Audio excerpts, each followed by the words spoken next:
Bonjour la famille, profitez de ce moment de détente avec Charm Stories. N'oubliez pas de vous abonner et de partager vos réflexions dans la section des commentaires. Cliquez aussi généreusement sur le bouton j'aime, car cela compte énormément pour nous. Veuillez vous asseoir, vous détendre et profiter alors que nous plongeons dans l'histoire. Le Penthouse était une cathédrale de verre et d'acier, ses baies vitrées encadrant un panorama scintillant de Manhattan. Julian Cross se tenait seul au bord du salon, un verre de bourbon à la main, le liquide ambré captant la lueur néon de la ville. À 34 ans, il était un titan de la technologie, le fondateur de Nexus AI, une entreprise qui avait remodelé l'intelligence artificielle et fait de lui l'un des plus jeunes milliardaires du monde. Son visage, avec sa mâchoire acérée, ses yeux gris d'orage et une ombre perpétuelle de barbe, faisait la une des magazines comme des publications sur X. Pourtant, ce soir, il se sentait comme un fantôme dans son propre empire. La trahison le brûlait encore. 6 mois plus tôt, Celeste Monroe, sa fiancée depuis 2 ans, l'avait quitté. Pas discrètement, pas avec dignité, mais avec un spectacle qui s'était déroulé dans les tabloïds et sur les réseaux sociaux. Elle l'avait échangé contre Viktor Drakov, un magnate du pétrole dont la fortune éclipsait celle de Julian. « Tu n'es qu'un tremplin, Julian », avait-elle dit, la voix froide, en faisant ses valises de créateur. « J'ai besoin de quelqu'un qui puisse suivre mon avenir. » Les mots résonnaient dans son esprit, une blessure qui refusait de guérir. Il fit tourner le bourbon, contemplant la ville en contrebas. Son téléphone vibra sur le comptoir en marbre, une notification de X, une publication le taguant dans une photo d'un gala de charité. La curiosité le piqua. Il ouvrit l'application, et elle était là, Céleste, drapée dans une robe cramoisie, son bras enlacé à celui de Victor. La légende disait, alerte au couple puissant. Celeste Monroe et Viktor Drakov volent la vedette. Gala de rêve. Les commentaires affluaient, certains plaignant Julian, d'autres se moquant de lui. On dirait que Cross n'a pas pu la retenir. Aïe. La prise de Julian se resserra sur le verre. Il n'était pas homme à se morfondre, mais l'humiliation publique le piquait. Il avait bâti un empire à partir de rien, s'était extirpé d'un foyer d'accueil à Brooklyn, et pourtant Céleste l'avait réduit à une plaisanterie. Il jeta le téléphone sur le canapé et vida son bourbon, la brûlure dans sa gorge reflétant le feu dans sa poitrine. La vengeance n'était pas son style, du moins c'est ce qu'il avait cru. Mais ce soir, quelque chose bascula. Il devait reprendre le contrôle de son histoire, montrer au monde, et à Céleste, que Julian Cross n'était le tremplin de personne. Le lendemain matin, Julian se glissa à l'arrière de sa Bentley noire et élégante, l'esprit toujours en ébullition. La voiture sentait légèrement le cuir et le café, un contraste rassurant avec le chaos de ses pensées. Au volant se trouvait Maya Hayes, sa chauffeuse depuis 1 an. C'était une incarnation de la quiétude, la vingtaine, la peau d'un brun profond, les cheveux crépus tirés en un chignon soigné, et des yeux qui semblaient tout voir mais ne rien révéler. Son uniforme bleu marine était impeccable, sa posture parfaite. Elle ne parlait que si on lui parlait, un trait que Julian appréciait dans un monde de sycophantes et d'opportunistes. « Bonjour, Monsieur Cross, » dit Maya, la voix basse et stable, en ajustant le rétroviseur. « Siège de Nexus, comme d'habitude ?»« Oui, » répondit Julian, le ton sec. Il la regarda dans le rétroviseur, notant la précision de ses mains sur le volant. Maya était invisible dans son monde, un rouage dans la machine de sa vie. Elle le conduisait aux réunions, aux galas et aux dîners tardifs, se fondant toujours dans le décor. Il ne savait rien d'elle au-delà de son nom et du fait qu'elle était d'une ponctualité irréprochable. Aujourd'hui, cependant, quelque chose dans sa présence tranquille l'agaçait, ce n'était pas de sa faute, mais un rappel de sa propre solitude. Alors qu'il s'insérait dans le trafic de Manhattan, le téléphone de Julian vibra de nouveau. Une autre publication sur X, cette fois un mème le comparant à une start-up abandonnée, à côté de l'action de premier ordre de Victor.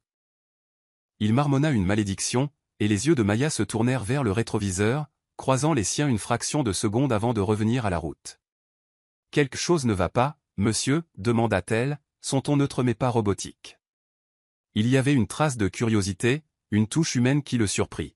« Rien qui puisse vous intéresser » lança-t-il, puis le regretta. Maya ne tressaillit pas, mais son silence parut plus lourd. Il s'adossa, se massant les tempes. « Juste. Des gens qui sont des gens. Des vautours, pour la plupart. » Elle hocha légèrement la tête, négociant un virage avec aisance. « Les vautours ne chassent pas seuls, » dit-elle, presque pour elle-même. Ils tournent quand ils sentent la faiblesse. Julien haussa un sourcil, pris au dépourvu. Vous me traitez de faible, mademoiselle Lise. Ses lèvres tressaillirent, pas tout à fait un sourire. Non, monsieur. Je dis juste que les vautours sont prévisibles. Vous ne l'êtes pas, le commentaire resta en suspens, inattendu et pertinent. Julien étudia son profil, les pommettes hautes, la concentration calme dans ses yeux. Pour la première fois, il se demanda qui elle était au-delà du siège du conducteur. Mais la pensée passa aussi vite qu'elle était venue. Il avait de plus gros problèmes que de décoder sa chauffeuse. Ce soir-là, Julien assista au Gala Horizon, une collecte de fonds scintillante pour les start-up d'énergie propre. La salle de bal était une mer de smoking et de robes de soirée, des lustres projetant une lumière dorée sur des tables chargées de champagne et de caviar. Julien se déplaça dans la foule avec une aisance étudiée, serrant des mains et affichant son sourire formaté pour les médias. Mais ses yeux dérivaient sans cesse vers le fond de la salle, où Céleste tenait sa cour. Elle était impossible à manquer, ses cheveux blonds tombant en vagues, sa robe cramoisie épousant ses courbes comme une seconde peau. Victor se tenait à côté d'elle, un ours d'homme avec un sourire narquois perpétuel. La foule les adulait, mais le regard de Céleste trouva celui de Julien, et son sourire devint aussi tranchant qu'une lame de rasoir. « Julien, chéri », lança-t-elle en glissant vers lui, Victor la suivant comme une ombre. La salle sembla se taire, sentant le drame. « Je ne m'attendais pas à te voir ici, à traîner dans les bas-fonds après la petite. » Baisse de Nexus. La pique fit mouche, faisant référence à une récente baisse du cours de l'action de Nexus. La mâchoire de Julien se crispa, mais il garda sa voix douce. « Céleste. Je vois que tu es passé au pétrole brut. Ça te va bien. » Son rire fut cassant, ses yeux se plissant. « Oh, Julien, toujours si malin. Mais soyons honnêtes, tu es dépassé. Victor construit des empires pendant que tu... Quoi? Pense un cœur brisé? » Victor gloussa, posant une main lourde sur l'épaule de Julien. Sans rancune, crosse. Les affaires sont les affaires. Et l'amour aussi, apparemment. La foule gloussa, et Julien sentit la chaleur d'une centaine de regards. Il se dégagea de la main de Victor, son sourire froid. Profite de ton empire, Dracoff. Les empires s'effondrent. Céleste se pencha plus près, son parfum écœurant. Pas le mien, chérie. Tu aurais dû connaître ta place. Elle se tourna, lançant une dernière pique par-dessus son épaule. Trouve-toi peut-être quelqu'un qui ne craint pas d'être le second choix. Les mots le coupèrent plus profondément que prévu. Il resta figé, le bruit du gala s'estompant en un rugissement sourd. Il devait riposter, non pas avec des mots, mais avec quelque chose qui brûlerait. Une idée jaillit, imprudente et brute. Il avait besoin d'un partenaire dans ce jeu, quelqu'un pour renverser la situation. Son esprit se tourna vers Maya. Silencieuse, discrète, la carte maîtresse parfaite. Le lendemain matin, Julien convoqua Maya dans son bureau du Penthouse, un espace élégant surplombant Central Park. Elle se tenait de l'autre côté de son bureau, les mains jointes, l'expression méfiante. Il ne lui avait jamais demandé de le rencontrer en dehors de ses fonctions de chauffeuse, et le changement de dynamique la déstabilisait clairement. « Asseyez-vous », dit Julien en désignant un fauteuil en cuir. Elle hésita, puis obtempéra, la posture rigide. « De quoi s'agit-il, monsieur Cross ?» Sa voix était directe, sans trace de la déférence qu'elle utilisait dans la voiture. Il se pencha en avant, les coudes sur le bureau. « J'ai une proposition. C'est peu conventionnel, mais écoutez-moi. » Le front de Maya se plissa, mais elle hocha la tête. Julien exposa le plan avec la précision d'une présentation en conseil d'administration. Il avait été humilié par Céleste et voulait riposter. Il ferait semblant que Maya était sa nouvelle petite amie, la paraderait à des événements et laisserait les médias tisser une histoire qui rendrait Céleste folle de rage. C'était du théâtre, rien de plus, une performance pour retrouver sa dignité. « Vous voulez que je joue votre petite amie ?» Le ton de Maya était plat, mais ses yeux brillaient d'incrédulité. « Pourquoi moi ?»« Parce que vous êtes invisible, » dit Julien sans détour, puis grimaça à ses propres mots. « Je veux dire, vous ne faites pas partie de ce monde. Personne ne vous connaît. C'est ce qui vous rend parfaite. » Céleste ne s'y attendra pas, Maya croisa les bras. « Et qu'est-ce que j'y gagne ? À part être votre accessoire? Julien admira son audace. La plupart des gens auraient sauté sur l'occasion de jouer les potiches d'un milliardaire. Fixez votre prix, dit-il. Argent, relations, tout ce que vous voulez. Elle l'étudia, son regard perçant. Vous pensez que tout le monde est à vendre, n'est-ce pas? Il sourit, imperturbable. Tout le monde a un prix. Même vous. La pièce tomba dans le silence, la tension crépitant. La mâchoire de Maya se crispa, et un instant, Julien crut qu'elle allait partir. Puis elle parla, la voix basse. Mon frère est malade. Leucémie. Les factures d'hôpital nous noient. Si je fais ça, vous couvrez son traitement. Entièrement. Julien ne s'attendait pas à ça. Il se pencha en arrière, réfléchissant. Marché conclu. Je demanderai à mon équipe de s'en occuper aujourd'hui. Les yeux de Maya s'adoucirent, mais seulement une seconde. C'est un travail, rien de plus. Je ne suis pas votre pion, et je ne suis pas votre sauveuse. C'est clair? Limpide, dit Julien, un éclair de respect naissant. Nous commençons demain. Soyez prête. Le lendemain, l'équipe de Julien fondit sur Maya comme un essaim de stylistes et de stratèges. Ils l'emmenèrent dans un salon privé de Soho, où elle s'assit dans un fauteuil moelleux, fixant son reflet tandis qu'une styliste nommée Gisèle s'affairait autour de ses cheveux. Julien observait depuis un coin, les bras croisés, l'expression illisible. C'est insensé, marmonna Maya en croisant son regard dans le miroir. Je conduis des voitures, je ne défile pas sur les podiums. Vous vous en sortirez, dit Julien. Son ton était sec mais pas méchant. Suivez simplement mes instructions. Gisèle détacha le chignon de Maya, laissant ses boucles cascader sur ses épaules. Oh, ma chérie, vous êtes une vision, s'enthousiasma-t-elle. Nous ne faisons que polir le diamant. Maya leva les yeux au ciel mais ne discuta pas. Une maquilleuse lui appliqua un fond de teint subtil, accentuant ses pommettes et ajoutant un éclat doux. Quand on lui tendit une robe de soie bleu marine, simple mais élégante, elle hésita, passant ses doigts sur le tissu. J'ai l'impression d'être une imposture, dit-elle doucement en sortant de la cabine d'essayage. La robe épousait sa silhouette, la transformant de chauffeuse en énigme.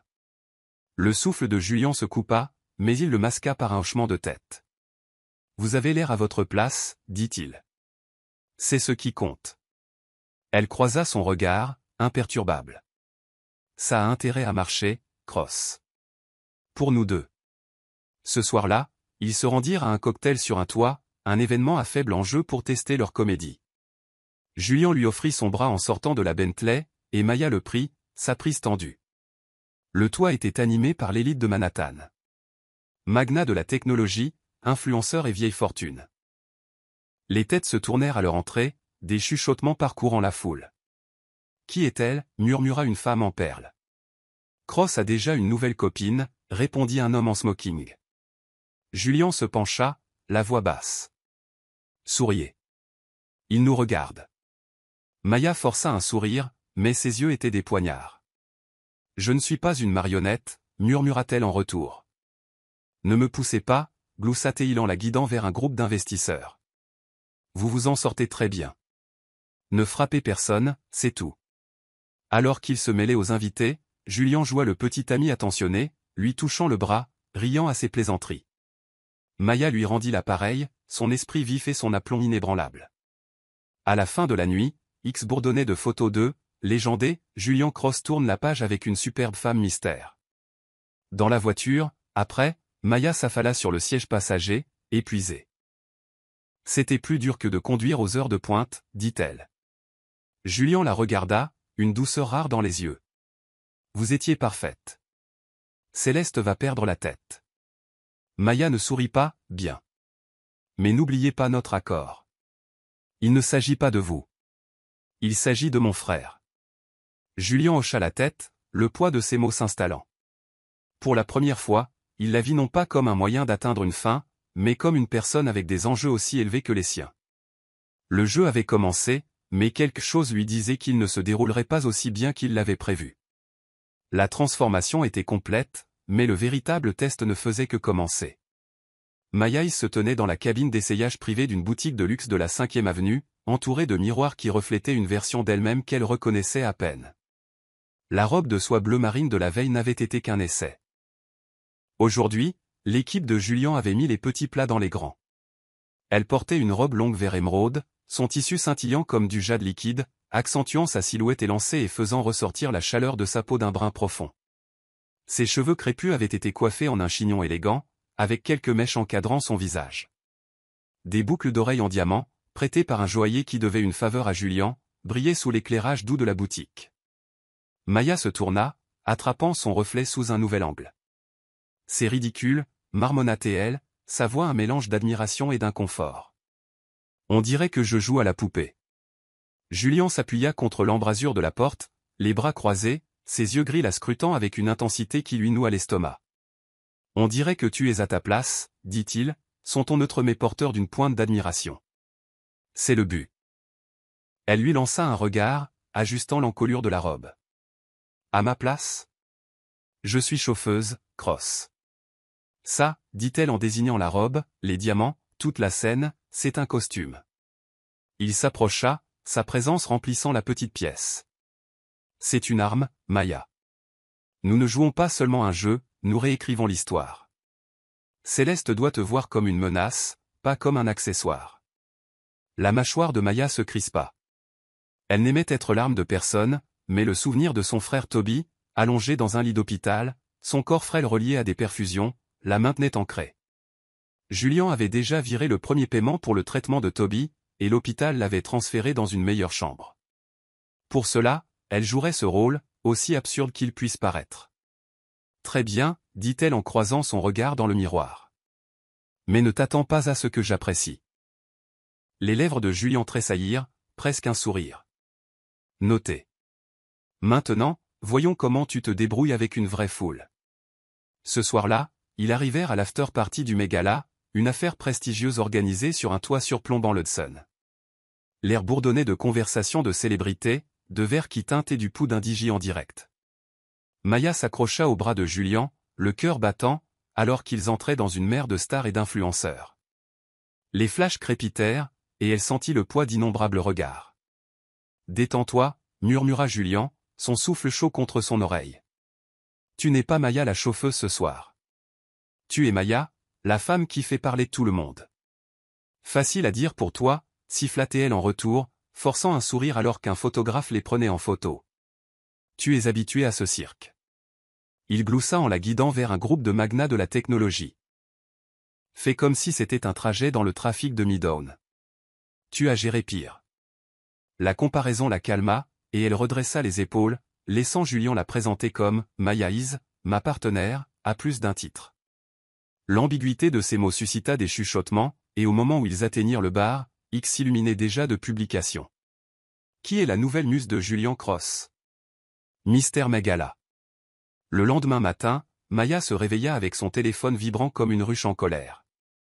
Elle avait mis les notifications en sourdine pendant la nuit, mais sa boîte de réception était inondée de messages d'amis, de collègues et même d'inconnus. Un rapide coup d'œil sur X lui révéla pourquoi. Son visage était partout. Des photos de paparazzi de l'after-party la montraient riant au bras de Julien, sa robe émeraude captant la lumière comme un phare. Les gros titres criaient « Le milliardaire Julien Cross tourne la page avec une superbe inconnue » et « Qui est la femme qui vole le cœur de Cross ?» Elle s'assit sur le bord de son petit lit d'appartement à Brooklyn, l'estomac noué. C'était ce que Julien voulait, de l'attention, du buzz, une histoire pour déstabiliser Céleste. Mais Maya n'avait pas anticipé à quel point elle se sentirait exposée. Sa vie, autrefois privée, était maintenant un spectacle public.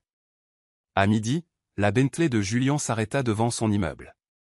Elle se glissa sur la banquette arrière, toujours dans son uniforme de chauffeuse habituelle, un contraste frappant avec le glamour de la nuit précédente. Julien était sur le siège passager, faisant défiler sa tablette, un sourire satisfait aux lèvres. « Tu es devenu viral » dit-il sans lever les yeux. L'équipe de relations publiques de Céleste est en panique. Elle a posté un X énigmatique sur un faux amour il y a 1 heure. Nous commençons à l'atteindre. Maya croisa les bras, la voix sèche. Génial. Pendant ce temps, des inconnus m'envoient des messages pour me demander si je suis mannequin ou croqueuse de diamants. Ça ne faisait pas partie de l'accord. Julien la regarda, son sourire s'effaçant. C'est temporaire. Les projecteurs se déplacent vite. Tu retrouveras ta vie assez tôt. Vraiment? Lança-t-elle. Tu m'as entraîné là-dedans, Cross. Mon visage est sur tous les sites de potins. Les infirmières de mon frère me demandent si nous sommes fiancés. Ce n'est plus seulement ton jeu, il posa la tablette, se tournant vers elle. Pour une fois, il avait l'air vraiment déstabilisé. Je ne pensais pas que ça t'affecterait autant. Je vais demander à mon équipe de gérer les médias, de rediriger l'attention. D'accord? Elle l'étudia, cherchant la sincérité. Tu as intérêt. Parce que si ça m'explose au visage, je me retire. Facture de Toby ou pas, Julien hocha la tête, son expression s'adoucissant. C'est juste. Mais pour ce que ça vaut, tu as été incroyable hier soir. Tu n'as pas seulement joué le rôle. Tu l'as incarné. Le compliment l'a pris au dépourvu, et elle détourna le regard, les joues rougissantes. Je fais juste mon travail, marmonna-t-elle, mais les mots sonnaient creux. Quelque chose dans le regard de Julien la fit se demander si c'était encore juste un travail pour lui aussi. La comédie exigeait plus que des apparitions publiques. Pour vendre la romance, Julien et Maya devaient être vus ensemble constamment. Leur relation, une danse soigneusement chorégraphiée. Au cours de la semaine suivante, ils dînèrent dans des restaurants exclusifs, se promenèrent dans Central Park avec des paparazzis opportunément à proximité, et assistèrent à une conférence technologique où Maya s'assit au premier rang, sa présence suscitant plus de gros titres. Chaque sortie brouillait la frontière entre la performance et la réalité, et le temps qu'ils passaient ensemble hors caméra était encore plus déroutant. Un soir, après un dîner tardif dans un restaurant étoilé au Michelin, ils se retrouvèrent aux pentouses de Julien pour un débriefing. Maya retira ses talons, s'enfonçant dans un canapé moelleux, tandis que Julien versait 2 verres de vin rouge. La ville scintillait derrière les fenêtres, témoin silencieux de leur étrange partenariat. « Tu deviens doué à ça », dit Julien en lui tendant un verre. « La façon dont tu as géré ce journaliste aujourd'hui. Lisse, confiante. J'ai presque cru que tu étais amoureuse de moi. » Maya renifla en sirotant le vin. « Ne te flatte pas. Je suis juste doué pour faire semblant. » Il haussa un sourcil, s'installant dans un fauteuil en face d'elle. « Vraiment? Parce que le rire que tu as eu quand j'ai raconté cette blague horrible au dîner ne semblait pas faux. » Elle se figea, sa prise se resserrant sur le verre. Il avait raison, il y avait des moments où elle oubliait le script, où son charme ou sa gentillesse inattendue la prenait au dépourvu. Mais l'admettre semblait dangereux. « Tu me paies pour rire, dit-elle pour détourner la conversation. Je suis une professionnelle, tu te souviens? » Julien se pencha en avant, la voix basse. « Et si je te disais que je commence aussi à oublier le script? » L'air s'épaissit, chargé d'une tension tacite. Le cœur de Maya s'emballa, mais elle força un rire, brisant le moment. « Bien essayé, Cross. Garde le romantisme pour les caméras. » Il la regarda un peu trop longtemps, puis se pencha en arrière, un sourire ironique aux lèvres. « Tu es coriace, Is. Je te l'accorde. » Alors qu'il passait en revue le programme du lendemain, Maya ne pouvait se défaire du sentiment que les mots de Julien n'étaient pas entièrement une plaisanterie. Le jeu changeait, et elle n'était pas sûre qu'aucun d'eux n'en ait encore le contrôle. Le point de bascule est arrivé lors d'une interview télévisée en direct sur Manhattan Tonight, une émission populaire avec des millions de téléspectateurs. Julien et Maya avaient été invités en tant que couple puissant, une chance de cimenter leur histoire. Le studio était un brasier de lumière et de caméra, l'animatrice, Lena Carter, une journaliste à l'esprit vif connue pour creuser en profondeur. Maya s'assit à côté de Julien sur un canapé blanc élégant, les mains jointes sur ses genoux. Elle portait une robe crème sur mesure, ses cheveux coiffés en une vague douce, chaque détail soigné pour crier l'élégance. Julien, dans un costume anthracite, dégageait une confiance sans effort, mais Maya se sentait comme une imposture sous les lumières du studio. Lena se pencha en avant, son sourire chaleureux mais inquisiteur. « Julien, le monde entier parle de votre nouvelle romance. Maya, vous êtes passé de l'inconnu à l'icône du jour au lendemain. Comment vous êtes-vous rencontrés ?» Julien se lança dans leur histoire répétée, une rencontre fortuite lors d'un événement caritatif, une étincelle qui s'est transformée en quelque chose de plus. Maya hocha la tête, ajoutant de petits détails pour vendre l'histoire. Mais la question suivante de Lena les prit au dépourvu. « Maya, vous êtes un peu un mystère, dit Lena, les yeux brillants. Certains disent que vous êtes un vent de fraîcheur, d'autres murmurent que vous êtes stratégique. Quelle est la vraie histoire? Êtes-vous ici par amour, ou y a-t-il plus que cela? Le public murmura, et la gorge de Maya se noua. Elle sentit Julien se tendre à côté d'elle, mais avant qu'elle ne puisse répondre, il lui prit la main, sa prise ferme et chaude. Maya est la chose la plus authentique de ma vie, dit-il, sa voix stable mais empreinte de quelque chose de brut. Elle n'est pas là pour mon argent ou mon nom. Elle est là parce que je ne peux imaginer personne d'autre à mes côtés. Les mots frappèrent comme une onde de choc, et le souffle de Maya se coupa. Ça faisait partie du jeu, elle le savait, mais la conviction dans sa voix semblait trop réelle. Puis, sans prévenir, Julien se tourna vers elle, lui prit le visage entre ses mains et l'embrassa. C'était doux, délibéré et douloureusement tendre, diffusé à des millions de personnes. Le public éclata en acclamations, mais le monde de Maya se réduisit à la sensation de ses lèvres, à la chaleur de ses mains. Quand il se recula, ses yeux cherchèrent les siens, et un instant, les caméras n'existèrent plus. Léna rit en s'éventant. Eh bien, voilà qui répond à la question. Vous deux, c'est du sérieux. L'interview se termina, mais l'esprit de Maya était en ébullition. Alors qu'il quittait le studio, elle se retourna contre Julien dans la loge, la voix tremblante. Qu'est-ce que c'était que ça? Il passa une main dans ses cheveux, l'air inhabituellement secoué. C'était le moment, Maya. Le public en avait besoin. Léna cherchait des failles. Cherchait des failles, lança-t-elle en s'approchant. Tu ne m'as pas prévenu. Ce n'était pas dans le script? Je sais, dit-il, la voix basse. Je me suis laissé emporter. Je suis désolé. Elle scruta son visage, sa colère luttant contre la confusion. Était-ce juste du cinéma, Julien? Parce que ça n'en avait pas l'air. Il ouvrit la bouche, puis la referma, l'expression conflictuelle. C'était du bon cinéma. C'est tout. Le mensonge resta en suspens entre eux, lourd et tacite. Maya se détourna, attrapant son manteau. Ne refais pas ça, dit-elle, la voix à peine un murmure. Je ne suis pas ton jouet. Alors qu'elle sortait en trombe, Julien la regarda partir, un nœud se serrant dans sa poitrine. Le baiser avait été impulsif, mais la vérité était pire, ce n'était pas du cinéma du tout. Le baiser est devenu viral en quelques heures. X a explosé de clips, de mèmes et de spéculations, le moment torride de Julien Cross et Maya Is, amour ou coup de pub. La frénésie médiatique était exactement ce que Julien avait voulu, mais la réaction de Maya fut un signal d'alarme. Il avait franchi une ligne, et la comédie s'effilochait. Le lendemain matin, il la trouva à l'hôpital, assise au chevet de Toby.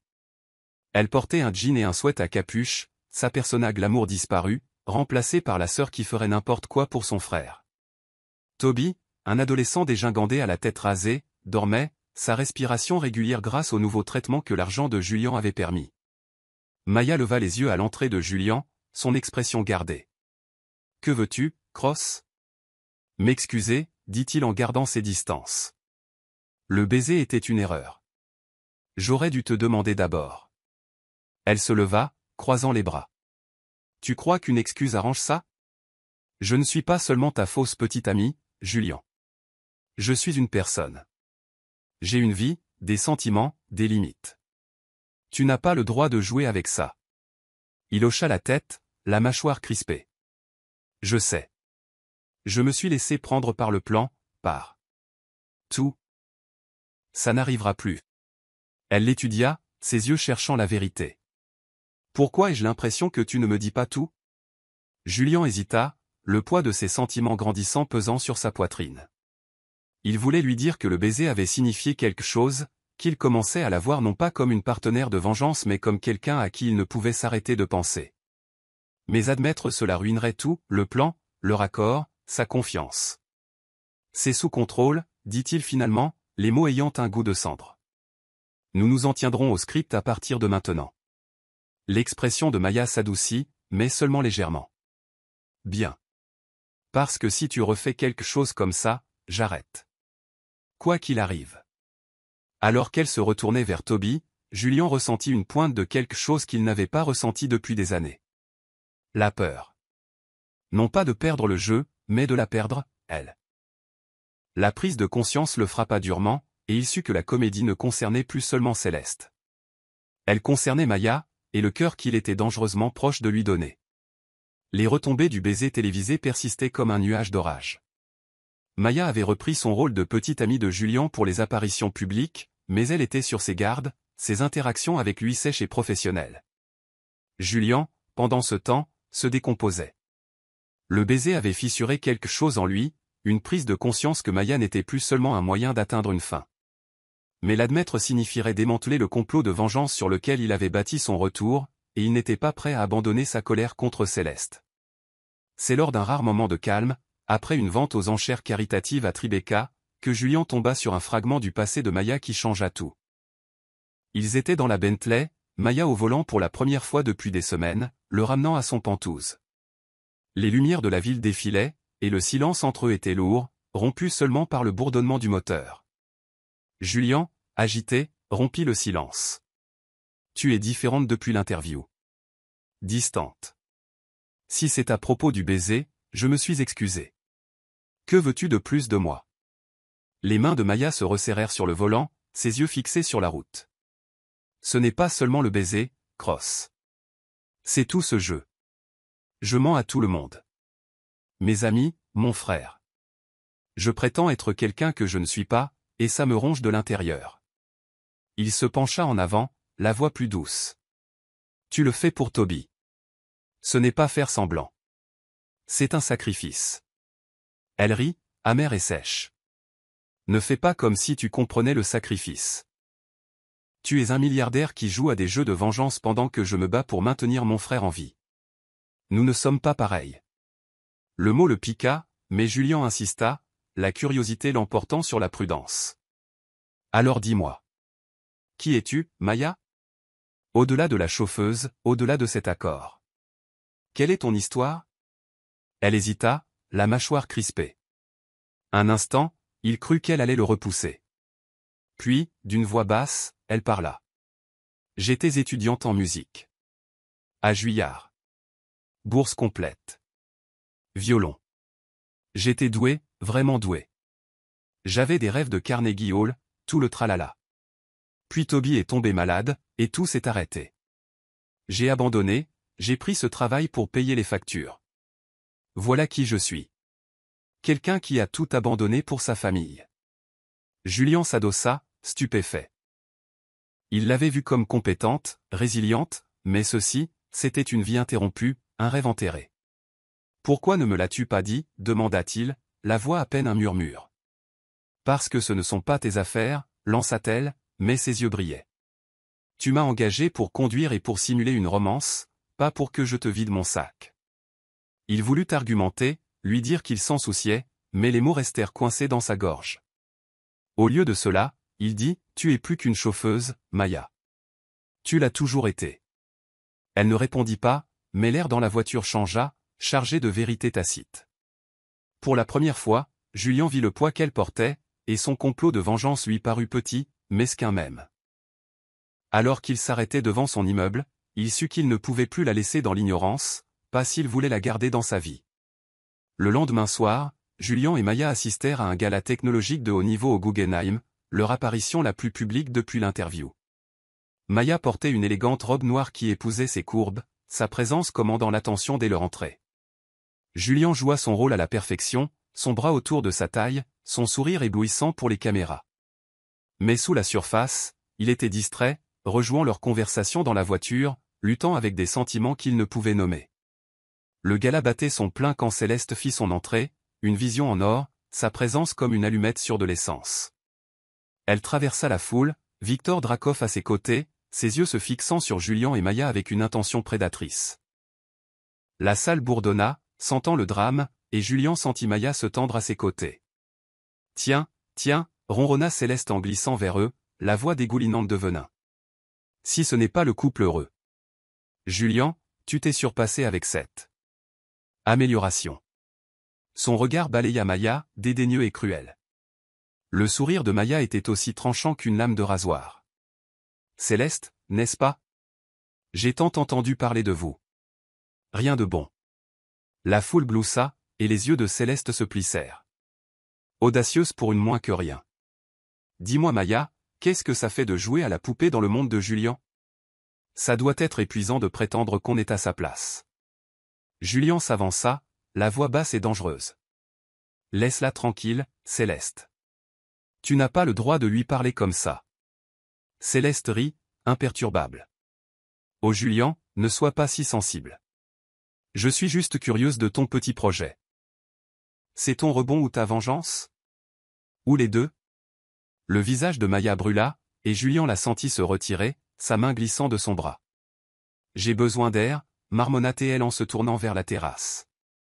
Julien commença à la suivre, mais Céleste lui attrapa le poignet, ses ongles s'enfonçant. Laisse-la partir, murmura-t-elle, la voix venimeuse. Tu ne trompes personne. C'est une mise en scène, et c'est pathétique. Tu ne te remettras jamais de moi. Julien se dégagea, les yeux flamboyants. Tu as tort, Céleste. Je me suis remis de toi dès l'instant où tu m'as montré qui tu étais vraiment. Il se fraya un chemin à travers la foule, cherchant Maya. Il la trouva sur la terrasse, appuyée contre la balustrade, les épaules voûtées. La ville scintillait en contrebas, mais son visage était un masque de blessure et de colère. Maya, commença-t-il, mais elle le coupa. Ne dis rien, dit-elle, la voix tremblante. Elle a raison, n'est-ce pas? Je ne suis qu'un pion dans ton jeu, un accessoire pour la rendre jalouse. Ce n'est pas vrai, dit Julien en s'approchant. Tu n'es pas un accessoire. Tu es. Quoi, exigea-t-elle en se tournant vers lui, des larmes brillant dans ses yeux. Ta partenaire? Ta petite amie? C'est faux, Julien. Tout ça. Et j'en ai fini de prétendre que ça ne me déchire pas de l'intérieur. Avant qu'il ne puisse répondre, elle s'éloigna, disparaissant dans la foule. Julien resta figé, le poids de ses mots s'abattant sur lui. Il l'avait poussé trop loin, et maintenant il risquait de perdre la seule personne qui l'avait fait se sentir à nouveau vivant. Le lendemain matin, Julien se réveilla avec un texto de Maya. J'ai besoin d'espace. Ne m'appelle pas. La panique le submergea, mais il se força à se concentrer. Il s'ensevelit sous le travail, aboyant des ordres à son équipe de Nexus, s'emportant contre ses assistants, son humeur s'effritant d'heure en heure. Son Penthouse, autrefois un sanctuaire de solitude, semblait maintenant vide sans la présence de Maya. Sa force tranquille, son esprit vif, la façon dont elle le défiait. Le soir, il n'en pouvait plus. Il se rendit à son appartement, un modeste immeuble à Brooklyn, et frappa à sa porte. Pas de réponse. Il attendit, faisant les 100 pas dans le couloir, jusqu'à ce qu'une voisine, une femme âgée au froncement de sourcils sceptiques, passe la tête. Elle n'est pas là, dit la femme. Elle est partie ce matin avec un sac. Elle avait l'air contrariée. Le cœur de Julien se serra. A-t-elle dit où elle allait? La femme haussa les épaules. Non. Mais vous êtes ce type riche des nouvelles, n'est-ce pas? Quoi que vous ayez fait, réparez-le. C'est une bonne personne. Il hocha la tête, la gorge serrée, et partit. De retour dans sa voiture, il agrippa le volant, son esprit s'emballant. Maya était partie, non seulement de la comédie, mais de sa vie. La pensée était insupportable, et pour la première fois, il s'avoua la vérité. Il ne jouait pas seulement un rôle. Il tenait à elle, profondément, et il l'avait fait fuir. Cette nuit-là, seul dans son Penthouse, il se versa un bourbon mais ne but pas. Au lieu de cela, il ouvrit son ordinateur portable et chercha Maya Isb en ligne. De vieux articles de Juillard apparurent, des photos d'une Maya plus jeune, violon à la main, le visage illuminé de passion. Les critiques la qualifiaient de prodige, un talent destiné à la grandeur. Le contraste avec la femme qu'il connaissait, stoïque, accablée, sacrifiant tout pour son frère, le frappa comme un coup de poing. Il referma l'ordinateur portable d'un coup sec, la poitrine serrée. Il avait été si concentré sur l'humiliation de Céleste qu'il avait ignoré la douleur de Maya, son humanité. Le complot de vengeance, autrefois sa bouée de sauvetage, ressemblait maintenant à un nœud coulant. Il devait arranger les choses. Pas pour le plan, mais pour elle. 2 jours plus tard, l'assistant de Julien lui remit une enveloppe au bureau. À l'intérieur se trouvait une lettre manuscrite, le papier légèrement froissé, l'écriture soignée de Maya, reconnaissable entre toutes. Ses mains tremblèrent en la lisant. « Julien, je ne peux plus continuer. Le gala a été la goutte d'eau. Je pensais pouvoir gérer les mensonges, les caméras, la façon dont Céleste me regardait comme si j'étais rien. Mais ce n'est pas seulement elle, c'est nous. Je ne sais plus ce qui est réel, et ça me fait peur. Je ne suis pas ta petite amie, et je ne suis pas ta sauveuse. Je suis juste une femme qui essaie de sauver son frère, et je dois me concentrer là-dessus. Merci d'avoir aidé Toby. L'hôpital dit qu'il s'améliore, et c'est grâce à toi. Mais j'en ai fini avec la comédie. Je prends du temps pour moi. Ne me cherche pas Maya. Julien lut la lettre 3 fois, chaque mot un couteau. Elle était partie, et c'était de sa faute. Il l'avait poussée trop loin, ignorait ses limites, et maintenant elle lui filait entre les doigts. La lettre n'était pas en colère, elle était honnête, brute, et c'est ce qui la rendait pire. Il aurait pu gérer sa colère, mais sa résignation silencieuse le vida. Il appela son téléphone, mais tomba directement sur la messagerie vocale. Il lui envoya un texto, un email, même un message sur X, mais il n'y eut aucune réponse. Désespéré, il se rendit à l'hôpital, espérant la trouver avec Toby, mais les infirmières dirent qu'elle n'était pas venue depuis la veille. Il était à court d'options, et la ville, autrefois son terrain de jeu, lui parut vaste et vide sans elle. Cette nuit-là, il s'assit sur le balcon de son Penthouse, la lettre à la main, le bourdonnement de la ville un rugissement lointain. Il avait bâti un empire, déjoué des rivaux et affronté des requins de la finance, mais rien de tout cela ne l'avait préparé à ceci, perdre quelqu'un qui était devenu son ancre. Il devait la retrouver, non pas pour la ramener dans la comédie, mais pour lui dire la vérité, que quelque part en chemin, il avait cessé de faire semblant. Julien se lança à la recherche de Maya avec la même concentration implacable qu'il avait autrefois appliquée à la construction de Nexus. Il engagea un détective privé, mais l'homme le prévint que Maya n'était pas une fugitive, c'était juste une femme qui ne voulait pas être trouvée. Pourtant, Julien ne pouvait pas s'arrêter. Il parcourut ses anciens lieux de prédilection, en commençant par le campus de Juillard, où il erra dans les couloirs, imaginant une Maya plus jeune, violon à la main, ses rêves encore vivants. Dans un petit magasin de musique près du Lincoln Center, il montra au vendeur une photo de Maya prise lors d'un gala, sa robe émeraude reconnaissable entre toutes. Le vendeur, un homme dégingandé avec des lunettes, plissa les yeux devant l'image. Oui, je la connais. Maya Is. Elle venait pour des cordes et des partitions. Mais je ne l'ai pas vue depuis des années. Elle a arrêté de jouer après que son frère soit tombé malade. La poitrine de Julien se serra. Avez-vous une idée de l'endroit où elle pourrait aller? Un endroit où elle se sentirait en sécurité? Le vendeur réfléchit un instant. Il y a un centre communautaire à Harlem où elle enseignait le violon aux enfants. Elle adorait cet endroit. Ça pourrait valoir le coup d'essayer. Julien le remercia et se rendit au centre, un modeste bâtiment en briques avec une fresque délavée de notes de musique. À l'intérieur, un groupe d'enfants s'exerçait sous l'œil vigilant d'un professeur. Julien s'approcha de la directrice, une femme chaleureuse nommée Madame Clara, et expliqua qu'il cherchait Maya. Elle n'est pas venue ici depuis des mois, dit Madame Clara, ses yeux bienveillants mais gardés.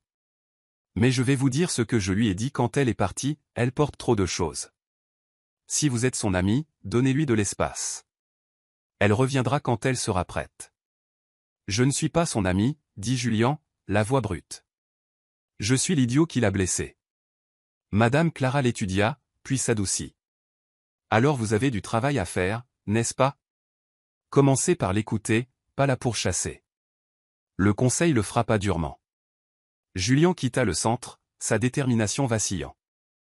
Il cherchait Maya pour réparer son erreur, mais peut-être que la vraie réparation était de la laisser partir, pour l'instant. Pourtant, il ne pouvait se défaire du besoin de savoir qu'elle allait bien. Il se rendit à tous les endroits auxquels il pouvait penser, son appartement, l'hôpital, même un restaurant qu'elle avait mentionné une fois, mais ne trouva aucune trace d'elle. Tard cette nuit-là, il s'assit dans sa voiture devant son immeuble, la lettre froissée dans sa poche. La ville était calme, les rues vides, et pour la première fois depuis des années, Julien se sentit impuissant. Maya l'avait changé, non pas comme un pion dans sa vengeance, mais comme un miroir de ses propres défauts. Il avait commencé tout ça pour humilier Céleste, mais maintenant, tout ce qu'il voulait, c'était arranger les choses avec Maya. Alors qu'il fixait les fenêtres sombres de son appartement, son téléphone vibra avec une notification X, une nouvelle publication de Céleste, un selfie avec Victor, légendé, le véritable amour n'a pas besoin de scénario. Et je sais Matt. La pique lui était destinée, mais il la remarqua à peine. Le jeu de Céleste n'avait plus d'importance. Maya, si. Et Julien savait que la retrouver ne concernait pas seulement des excuses, il s'agissait de prouver qu'il pouvait être plus que l'homme qu'il avait utilisé. La recherche de Maya par Julian Cross avait atteint une impasse, mais sa détermination brûlait plus fort que jamais. Sa lettre, brute, honnête, définitive, le hantait, un rappel de la profondeur de sa blessure. Il ne pouvait pas la trouver, mais il pouvait apprendre à la connaître, comprendre la femme derrière l'uniforme de chauffeuse et les faux sourires. Cette quête le mena à l'endroit qui, il le savait, comptait le plus pour elle, l'hôpital où son frère, Toby, luttait contre la leucémie. Le service d'oncologie pédiatrique du Brooklyn General était un contraste frappant avec le monde de Julian, fait de pantous en verre et de lumière de gala. Les couloirs sentaient l'antiseptique, et l'air portait une résilience tranquille. Patients, familles, infirmières, tous menant des batailles que la plupart des gens ne voient jamais. Julian, en simple pull noir et jean, se sentit déplacé en s'approchant du poste des infirmières, serrant un badge de visiteur. « Je suis ici pour voir Toby Ease, dit-il, la voix basse. L'infirmière, une femme aux yeux bienveillants et à l'air pragmatique, consulta son dossier. « Vous n'êtes pas sur la liste des visiteurs, dit-elle en levant les yeux. Famille seulement, à moins que Maya n'approuve. » La poitrine de Julian se serra au nom de Maya. « Je suis un ami, Julian Cross. C'est moi qui finance son traitement. J'ai juste besoin de le voir, de savoir qu'il va bien. » L'expression de l'infirmière s'adoucit, reconnaissant son nom. « Vous êtes le milliardaire des nouvelles, celui avec Maya. » Elle hésita, puis hocha la tête. Toby est réveillé. Chambre 312. Mais ne le contrariez pas, il a eu une semaine difficile. Julian trouva la chambre de Toby, s'arrêtant à la porte. L'adolescent était calé dans son lit, une bande dessinée ouverte sur ses genoux, sa tête rasée brillant sous les lumières fluorescentes. Il était plus mince que Julian ne l'avait imaginé, ses yeux portant le poids de la maladie mais aussi une étincelle de défi. « Salut, dit Julian en frappant légèrement. Ça te dérange si j'entre ? » Toby leva les yeux en plissant les siens. « Tu es ce type de la télé. Le petit ami de Maya. » Sa voix était faible mais empreinte de curiosité. Julian réussit un petit sourire en entrant. « Quelque chose comme ça. Je m'appelle Julian. Comment te sens-tu ? » Toby haussa les épaules en fermant la bande dessinée. « Je m'ennuie. La chimio, c'est nul, mais les infirmières sont cool. Tu es ici pour vérifier ton investissement ? » La pique était acérée, et Julian grimaça. « Non. Je suis ici parce que Maya tient à toi, et j'ai tout gâché avec elle. Je pensais que tu pourrais peut-être m'aider à mieux la comprendre. » Toby l'étudia, son regard perçant. « Maya ne parle pas beaucoup de toi. Mais elle a pleuré l'autre jour, et elle ne pleure jamais. Que as-tu fait ?» Julian s'assit sur la chaise à côté du lit, passant une main dans ses cheveux. « Je l'ai entraînée dans un plan stupide pour rendre mon ex jalouse. Je n'ai pas pensé à ce que ça lui coûterait. Elle est partie maintenant, et j'essaie de réparer les choses. » L'expression de Toby s'adoucit, mais sa voix resta ferme. « Maya a tout abandonné pour moi. Juillard, sa musique, ses rêves. Elle fait parfois 3 boulots, juste pour me maintenir en vie. Si tu lui as fait du mal, tu ne la mérites pas. » Les mots le frappèrent comme un coup de poing, et Julian hocha la tête, la gorge serrée. « Je sais. Mais je veux arranger les choses. Parle-moi d'elle. Ce qu'elle aime, ce dont elle a besoin. » Toby hésita, puis parla, sa voix se réchauffant. « Elle adore la musique. Elle me jouait du violon quand je n'arrivais pas à dormir. Elle est têtue, pense toujours qu'elle doit tout faire toute seule. Mais elle est aussi gentille. Elle te donnerait la chemise qu'elle porte, même si elle mourait de froid. » Julian écouta, chaque détail peignant un tableau plus complet de Maya. La prodige, la sœur, la femme qui avait sacrifié son avenir par amour. Quand Toby mentionna un médaillon que Maya portait, un cadeau de leur défunte mère, l'esprit de Julian se rappela les fois où il l'avait vue briller contre sa peau, un fragment silencieux d'elle qu'il n'avait jamais remis en question. En quittant l'hôpital, Julian ressentit un mélange d'espoir et de honte. Maya n'était pas seulement une chauffeuse ou un pion, elle était une force, et il avait été trop aveugle pour le voir. Il ne pouvait pas effacer le passé, mais il pouvait se battre pour son avenir, en commençant par la vérité. La résolution de Julian se durcit. L'ombre de Céleste planait toujours, ses publications sur X le raillant avec des pics sur sa fausse romance. Le monde regardait, et Julien savait qu'il devait mettre fin à ce jeu, non pas par vengeance, mais par clarté. Il devait se libérer de l'emprise de Céleste et montrer à Maya qu'il était plus que l'homme qu'il avait utilisé. Il organisa un direct sur X, annoncé comme une mise à jour de Nexus à y met secrètement un règlement de compte. L'installation était simple, une scène minimaliste au siège de son entreprise, une seule caméra et un public mondial. Vêtu d'un costume bleu marine sur mesure, Julien se tenait sous les projecteurs, le cœur battant mais la voix stable. « Merci de vous être joint à moi », commença-t-il, ses yeux gris fixés sur la caméra. « Je suis ici pour rétablir la vérité, non pas sur Nexus, mais sur moi. » Les commentaires sur X explosèrent. Spéculation. Emoji. Question. Julien les ignora, sa concentration inébranlable. Il y a 6 mois, ma fiancée, Céleste Monroe, m'a quitté pour quelqu'un qu'elle pensait être une meilleure affaire. J'ai été blessé, en colère, et j'ai laissé cette colère me guider. J'ai créé une histoire pour riposter, pour la rendre jalouse. J'ai utilisé quelqu'un, une femme qui méritait mieux, pour jouer un rôle dans ma vengeance. Il marqua une pause, le poids de ses mots s'installant dans la salle silencieuse. Cette femme, c'est Maya Is. Elle n'est pas ma petite amie, pas un accessoire, pas une histoire. C'est une personne, brillante, altruiste, plus forte que je ne le serai jamais. Je l'ai blessée, et je suis désolé. Il ne s'agit plus de Céleste. Il s'agit d'assumer mes erreurs et d'aller de l'avant. Le direct explosa, les publications sur X inondant la plateforme de réaction. Julien Cross vient de tout déballer. Et, Maya qui? Raconte-nous en plus. Mais Julien n'avait pas terminé. Il tourna son regard vers la caméra, la voix tranchante. Céleste, tu as joué tes jeux, manipulé l'histoire, mais j'en ai fini. Tu ne me contrôles pas, et tu ne le feras jamais. Il mit fin brusquement au direct, l'écran devenant noir. En quelques minutes, Internet était en feu, des extraits de sa confession devenant viraux dans le monde entier. L'équipe de Céleste publia une déclaration frénétique, mais elle fut noyée par la fascination du public pour l'honnêteté brute de Julien. Pour la première fois, il se sentit libéré, mais la victoire était creuse sans Maya. La confession de Julien était un début, mais les mots ne suffisaient pas. Il avait besoin d'actes, quelque chose qui honorerait les sacrifices de Maya et lui montrerait qu'il avait changé. Inspiré par les histoires de Toby, il lança une œuvre de charité au nom de Maya. La fondation Maya Is, dédiée au financement des soins médicaux pour les familles luttant contre les maladies chroniques. Il l'amorça avec un don de 10 millions de dollars, dirigeant la première subvention au service d'oncologie du Brooklyn General. Il travailla sans relâche, rencontrant les administrateurs d'hôpitaux et les philanthropes, s'assurant que la fondation aurait un impact durable. Lors d'une conférence de presse annonçant l'initiative, il se tenait à un pupitre, le logo de l'hôpital derrière lui. « Il ne s'agit pas de moi, dit-il, la voix stable.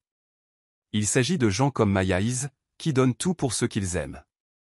Sa force a inspiré cette fondation, et j'espère qu'elle l'honorera. » L'annonce devint virale, les utilisateurs de X louant le passage de Julien du scandale à l'action. Julien Cross se rachète, lisait-on dans une publication. Mais Julien se fichait des éloges. Il se souciait de Maya, où qu'elle soit, sachant qu'il essayait d'arranger les choses. Après la conférence, il rendit de nouveau visite à Toby, apportant une pile de nouvelles bandes dessinées. Toby sourit, l'air plus fort qu'auparavant. « J'ai entendu parler de ta fondation, dit-il en feuilletant un numéro de Spider-Man. Maya va halluciner quand elle le saura. » Julien s'assit, l'expression douce. « Tu penses qu'elle aimera ?» Toby hocha la tête. « Oui, mais elle ne te facilitera pas la tâche. Elle est têtue, tu te souviens. » Julien gloussa, une lueur d'espoir naissant. « Je commence à comprendre. Une chance que tu saches où elle est. » Toby hésita, puis soupira. « Elle est de retour en ville, elle enseigne la musique dans un centre communautaire. Mais ne t'attends pas à ce qu'elle te saute au cou. Elle est blessée, mec. » Julien hocha la tête, la mâchoire crispée. « Je sais. Mais je n'abandonne pas. » Alors qu'il partait, Toby l'appela, « Ne gâche pas tout encore une fois, Cross. » Maya était revenue à Brooklyn, reconstruisant tranquillement sa vie. Elle avait pris un poste au centre communautaire de Harlem, enseignant le violon à des enfants, sa musique une bouée de sauvetage après le chaos du monde de Julian. La petite salle de récital du centre était animée par le son des jeunes musiciens, leurs notes tremblantes mais sincères. Maya se déplaçait parmi eux, ajustant les postures, offrant des encouragements doux, son médaillon brillant à son cou. Elle avait vu le direct de Julian, lu les articles sur la fondation, et ressenti une tempête d'émotions, colère, fierté, confusion. Il avait mis son âme à nu devant le monde, la nommant comme son inspiration, mais la confiance était une chose fragile, et la sienne était encore meurtrie. Elle se concentra sur ses élèves, mettant tout son cœur dans leur musique, mais les actions de Julian persistaient comme une mélodie qu'elle ne pouvait chasser. Un après-midi, Madame Clara, la directrice du centre, l'a pris à part. « Ton nom est partout dans les nouvelles, Maya. Cette fondation. Julian Cross se comporte bien avec toi. » Les lèvres de Maya se pincèrent. C'est un beau geste. Ça n'efface pas ce qui s'est passé. Madame Clara haussa un sourcil.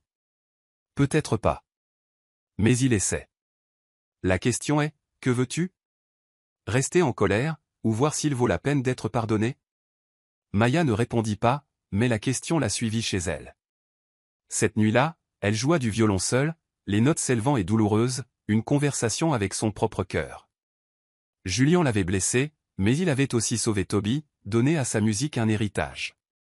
Elle n'était pas prête à pardonner, mais elle était prête à écouter. Le récital de printemps du centre communautaire était une affaire modeste. Parents, enfants et voisins s'entassaient sur des chaises pliantes, l'air épais d'anticipation. Maya dirigeait ses élèves, sa concentration sur leur performance, ignorant que Julian se trouvait au dernier rang, le cœur dans la gorge. Il était venu à l'improviste, sans caméra, sans entourage, juste un homme espérant une chance. Le récital se termina sous les applaudissements, et alors que la foule se dispersait, Julian s'approcha de Maya, qui rangeait son violon. Elle se figea, leurs yeux se rencontrant, un mélange de surprise et de méfiance. « Julian, dit-elle, la voix stable mais gardée. Qu'est-ce que tu fais ici? » Il se tint à une distance respectueuse, les mains dans les poches. « Je suis venu te voir, pour te dire que je suis désolé, pas pour les caméras, mais pour toi. » Elle croisa les bras, son médaillon captant la lumière. « Tu t'es déjà excusé. Qu'est-ce qui est différent maintenant? » Tout, dit-il, la voix brute. J'étais aveugle, Maya. Je t'ai utilisé, et je le regretterai pour toujours. Mais je te vois maintenant. Ta force, ton cœur, ta musique. J'ai créé la fondation parce que tu mérites un héritage, pas parce que je veux que tu reviennes. Même si c'est le cas. Plus que tout. Le souffle de Maya se coupa, ses yeux cherchant les siens. Tu as brisé ma confiance, Julian. Les mots ne réparent pas ça. Je sais, dit-il en se rapprochant, la voix douce. Je ne te demande pas de me pardonner aujourd'hui. Je te demande une chance de le mériter. Laisse-moi te montrer que j'ai changé. Pas avec de l'argent ou des coups d'éclat, mais avec du temps, avec la vérité. La pièce sembla s'estomper, ne laissant que deux. Le cœur de Maya battait, partagé entre la douleur et la lueur d'espoir dans les yeux de Julian.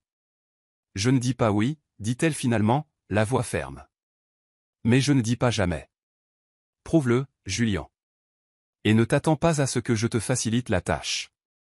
Il hocha la tête, un petit sourire perçant. Je ne voudrais pas qu'il en soit autrement. Alors qu'elle se retournait vers son étui à violon, Julian s'attarda, la regardant se déplacer avec la grâce qu'il avait appris à aimer.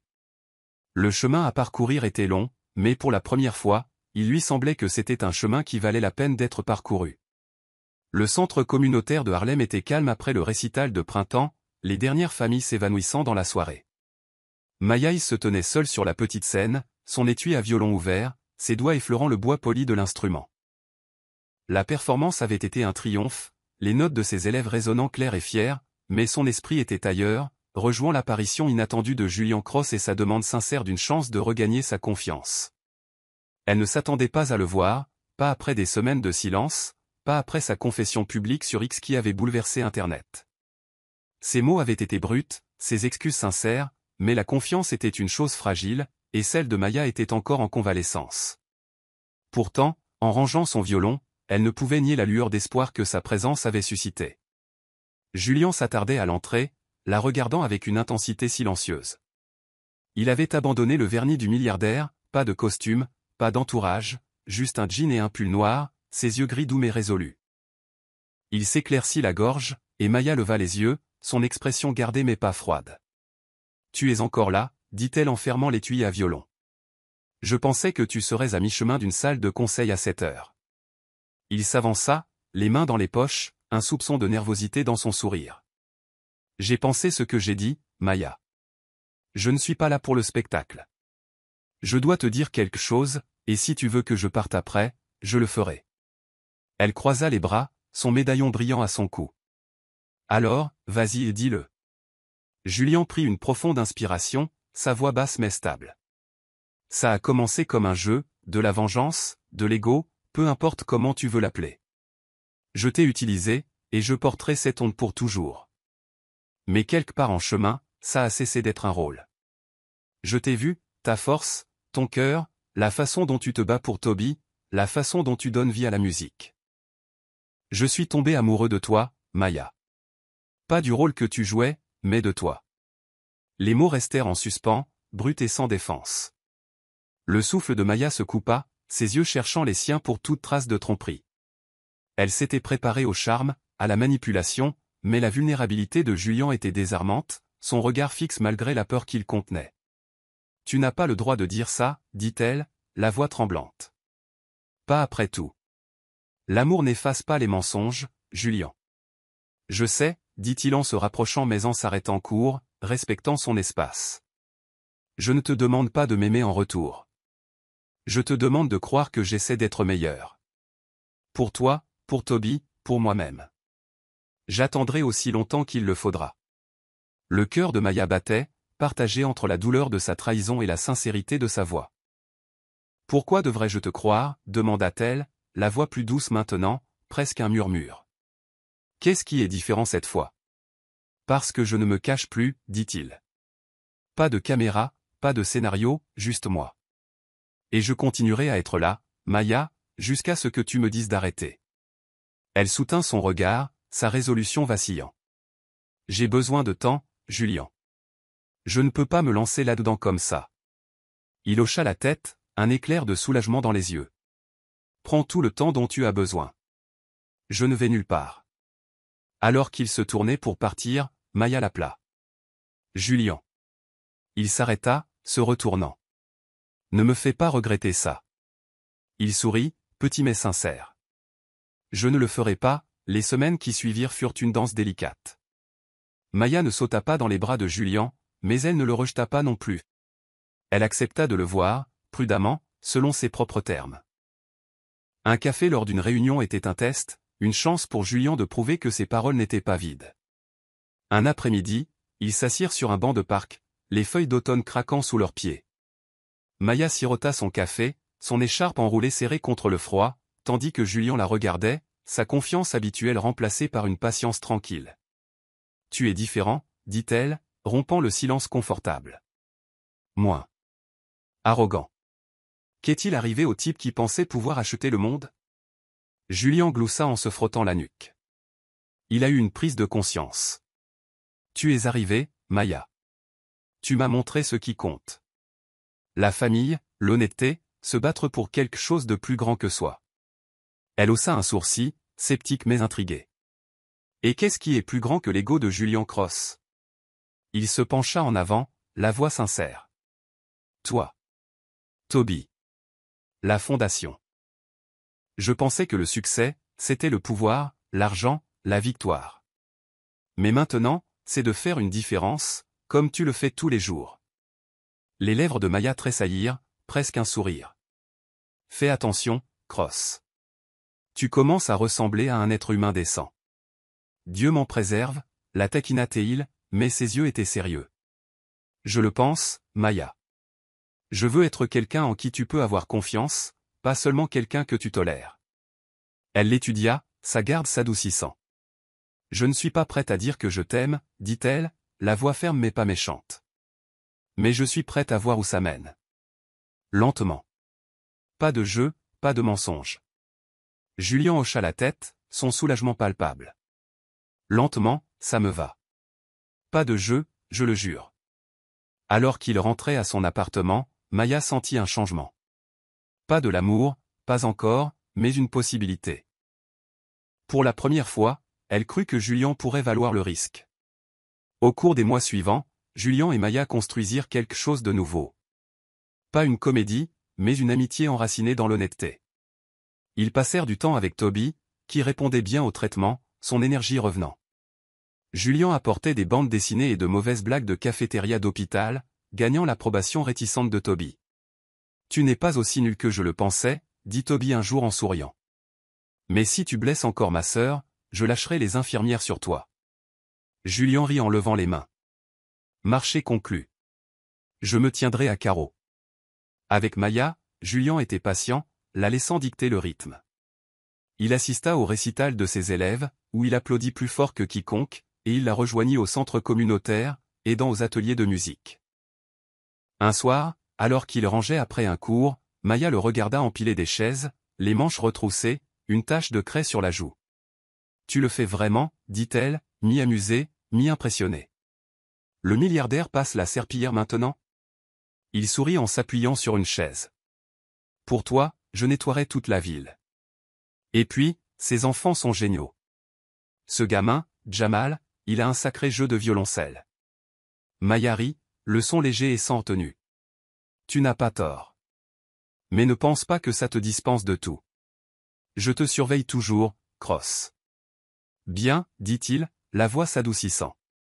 C'est ce que je veux. Leurs conversations s'approfondirent, abordant les rêves, les peurs et le passé.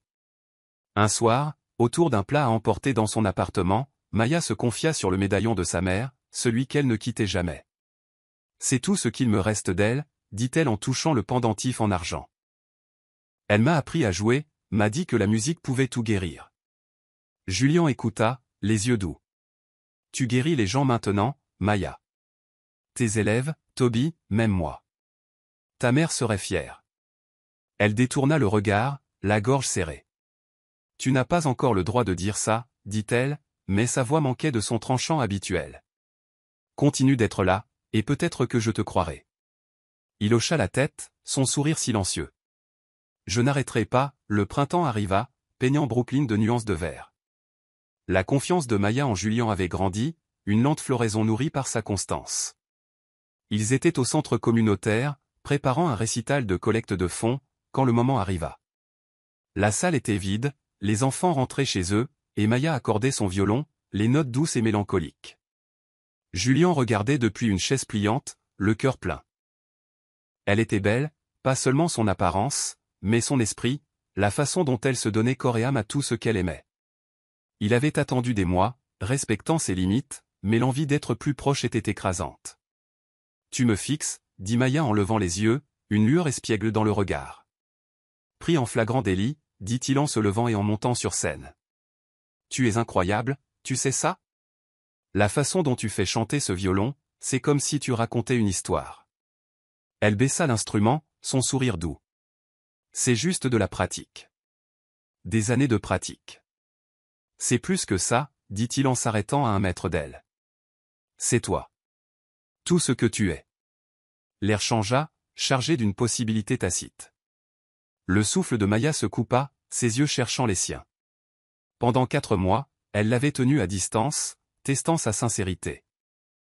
Mais maintenant, debout ici, elle sentit les murs qu'elle avait construits s'effondrer. Julian était là, non pas comme un milliardaire ou un intrigant, mais comme un homme qui la voyait, avec ses défauts et tout le reste.